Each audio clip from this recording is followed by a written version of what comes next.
Hi అండి. Welcome to Deeksha tutorials channel. నేను మీ దీక్ష. ఆర్ఆర్బీ గ్రూప్ డీకి సంబంధించి మోడల్ పేపర్స్ అయితే స్టార్ట్ చేశాం కదా. దీంట్లో స్పెషల్గా క్రీడలకి సంబంధించి బిట్స్ అండి ఇవి. ఆల్రెడీ ప్రీవియస్ వీడియోలో 1 to 26 బిట్స్ అయితే కవర్ చేసాము. ఈ వీడియోలో 27 to 60 బిట్స్ అనేవి కవర్ చేద్దాము. మొట్టమొదటి ఆఫ్రో ఏషియన్ క్రీడలు ఎక్కడ జరిగాయి? ఆన్సర్ ఆప్షన్ 3 హైదరాబాద్, భారతదేశం. ప్రపంచ కప్ ఫుట్బాల్ను మొట్టమొదటిసారిగా 1930లో ఏ దేశంలో నిర్వహించారు? ఆన్సర్ ఉరుగ్వే. ఈ బిట్స్ వచ్చి ఓన్లీ ఆర్ఆర్బీ గ్రూప్ డికి మాత్రమే కదండి. ఎస్ఎస్సికి, డిఎస్సికి దేనికన్నా ఏ కాంపిటేటివ్ ఎగ్జామ్స్ కన్నా క్రీడలకి సంబంధించి బిట్స్ అయితే ఖచ్చితంగా అడుగుతారు జనరల్ అవేర్నెస్లోని. సో అందుకనే ఇవి ప్రత్యేకించి విడిగా దొరికాయండి బిట్స్. సో మన వ్యూవర్స్ కోసం ప్రత్యేకించి చేస్తున్న వీడియో ఇది. ఎగ్జామ్ ఎప్పుడు ఏంటి అనే దాని గురించి ఎక్కువ డిస్కషన్స్ పెట్టుకోకండి, టైం వేస్ట్ చేయకండి. ఎందుకు చెప్తున్నానో అర్థం చేసుకోండి. ఇప్పుడు కాకపోతే ఒక 2 weeks, ఒక 1 month, లేదా ఒక 2 months తర్వాత, లేదా ఒక 6 months తర్వాత అయినా 30 పోస్టులు తీస్తాడో 30,000 పోస్టులు తీస్తాడో ఎవరికీ తెలీదు.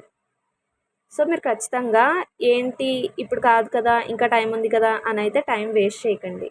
ఎప్పుడు అనుకుంటే అప్పుడే స్టార్ట్ చేసేయండి. Next bit. ఇంగ్లాండ్పై అధిక వయస్సు 42 ఏళ్లలో టెస్ట్ క్రికెట్లో సెంచరీ సాధించిన కెప్టెన్? ఆన్సర్ మిస్సా ఉల్ హక్, పాకిస్తాన్. టోక్యో ఒలింపిక్స్లో రజతం సాధించిన వెయిట్ లిఫ్టింగ్ క్రీడాకారిణి? ఆన్సర్ మీరాబాయి చాను. డైరెక్ట్గా ఆన్సర్ చదవడానికి కూడా మీకు కారణం అదే. ఇప్పుడు 4 ఆప్షన్స్ చదివి ఒక ఆప్షన్ కరెక్ట్ చెప్పి నేను చాలా టైం ల్యాగ్ చేసుకోవచ్చు. దానివల్ల నాకు వాచ్ టైం పెరుగుతుంది తప్ప మీకు యూజ్ ఏమి ఉండదు. ఈ వీడియో చూడడం వల్ల మీకేంటి యూజ్ అని ఆలోచించుకోండి అంతే. టోక్యో ఒలింపిక్స్లో పాల్గొన్న అతి పిన్న వయసు క్రీడాకారిణి?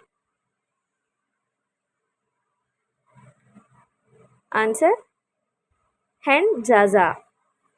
విదేశాల్లో టెస్ట్ డబుల్ సెంచరీ సాధించిన భారత క్రికెట్ తొలి కెప్టెన్? ఆన్సర్ విరాట్ కోహ్లీ, వెస్టిండీస్పై. అత్యంత ప్రసిద్ధి చెందిన అజ్లాన్ షా కప్ ఏ క్రీడా రంగానికి చెందినది? Answer hockey. 2023లో ఆసియా క్రీడలు ఎక్కడ జరిగాయి?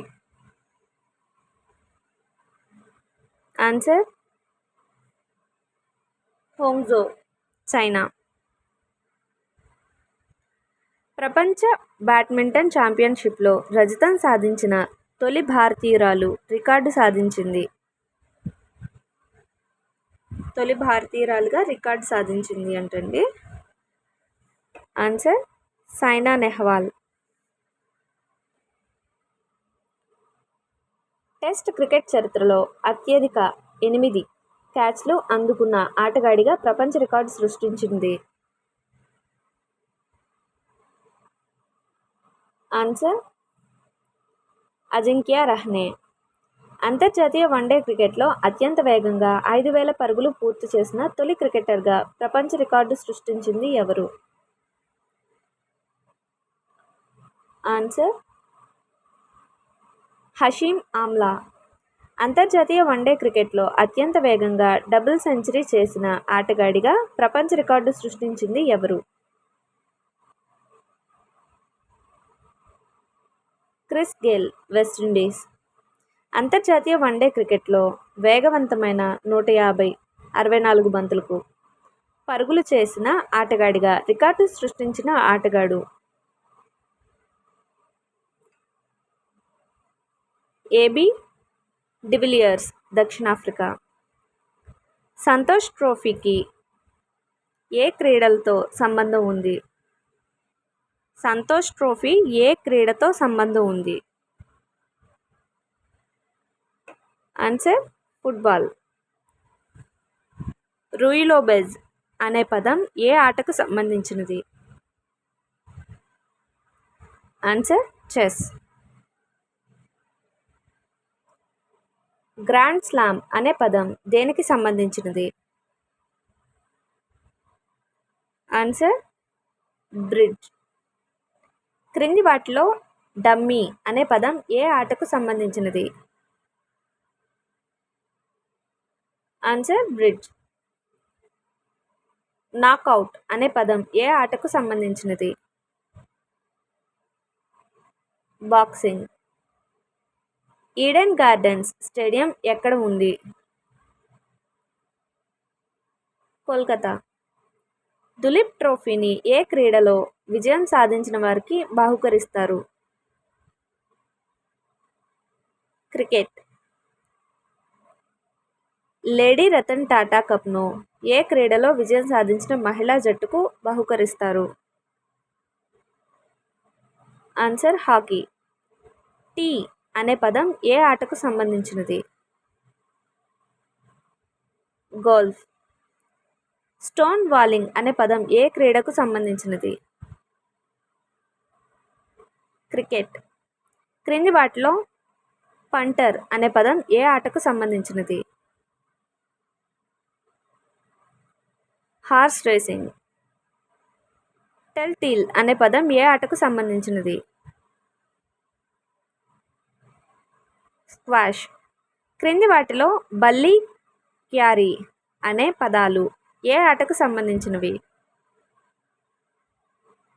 హాకీ. చైనామ్యాన్ అనే పదం ఏ ఆటకు సంబంధించినది?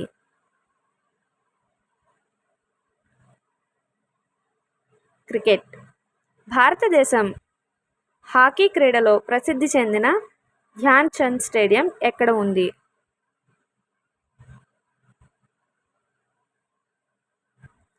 ఆన్సర్ లక్నో. భారతదేశంలో హాకీ క్రీడలో ప్రసిద్ధి చెందిన ధ్యాన్ చంద్ స్టేడియం ఎక్కడ ఉంది? లక్నో. క్రింది వాటిలో ఇంటర్ యూనివర్సిటీ ఆటల పోటీల సందర్భంగా బహుకరించే ట్రోఫీ ఏది? Maulana Azad trophy. Ruia gold cup ఏ క్రీడకు సంబంధించినది? బ్రిడ్జ్. ఫ్లషింగ్ మీడోస్ ప్రాంతం ఏ క్రీడకు సంబంధించినది? Lawn tennis. టీన్ ట్రీ ఎంట్రీ అనే ప్రదేశం ఆర్ ప్రాంతం ఏ క్రీడకు సంబంధించినది? Horse racing. నా బుర్రలో ఒక విషయం తిరుగుతుంది, మీకు క్లారిటీ చేద్దాం అనుకుంటున్నాను. చదివేటప్పుడు అది ఆలోచించడం వల్ల నాకు అసలు కొంచెం తడబడుతున్నాను. చదివేటప్పుడు ఏదో ఒక చిన్న అక్షరం తప్పు వచ్చిన దానికి కమెంట్ పెట్టి నువ్వు చదవడం నేర్చుకో, ఇలాంటి మాటలు ఎంతవరకు కరెక్ట్ అనేది మీకే వదిలేస్తాను. ఎందుకంటే ఇలాంటివి చూడడం వల్ల మీకు ఒక అక్షరం తప్పు పడడంతో లేదా నేను తప్పు చదవడంతో మీకు పోయేదేమి ఉండదు. ఆ వర్డ్ ఏంటో మీకు క్లారిటీ ఉన్నప్పుడు, ఇప్పుడు ఉరుగ్వే అని ఉంది, నేను ఉరుగ్వే అని చదవచ్చు లేదా వేరే ఏదైనా చదవచ్చు, కానీ అక్కడ చూపించి చదువుతున్నాను కదా, దానివల్ల మీరు చూడకపోయినా లేదా ఆ వర్డ్ మీకు ఒక ఐడియా అంటూ వస్తుంది. దాంతో మీకు అంత నష్టం ఏముంది అంటే, నేను మీతో పాటే చదువుతున్నాను కాబట్టి ఏదో చిన్న మిస్టేక్ రావచ్చు, దానికి కమెంట్ పెట్టి నువ్వు ఫస్ట్ చదవడం నేర్చుకో. నేనేం ప్రాక్టీస్ చేసి చేయట్లేదు, ఇవి మీకోసమే చేస్తున్నాను వీడియోస్. నా బుర్రలో అది తిరిగేస్తుంది, సో నేను మీకు క్లియర్గా ఒకసారి చెప్దాం అనుకున్నాను. బంకర్, చక్కర్, మలెట్టి పదాలు ఏ ఆటకు సంబంధించినవి? పోలో. అది ఆలోచించడం వల్లే చదివేటప్పుడు కొంచెం తడబడుతున్నాను. ఇప్పుడు ఇది క్లారిటీ చేస్తాను కాబట్టి సో ఫ్రీగా చెప్పచ్చు. తుంకు అబ్దుల్ రహమాన్ కప్ ఏ ఆట లేదా క్రీడకు సంబంధించినది? Answer badminton. ఓకే, వీడియో కనుక నచ్చితే ఖచ్చితంగా లైక్ చేయండి. క్రీడలు ఈ 60 బిట్సే ఉన్నాయి నా దగ్గర, సో దీనికైతే చదివేశాను కదా. నెక్స్ట్ వీడియో ఏంటో మళ్ళీ చూద్దాం. Thanks for watching.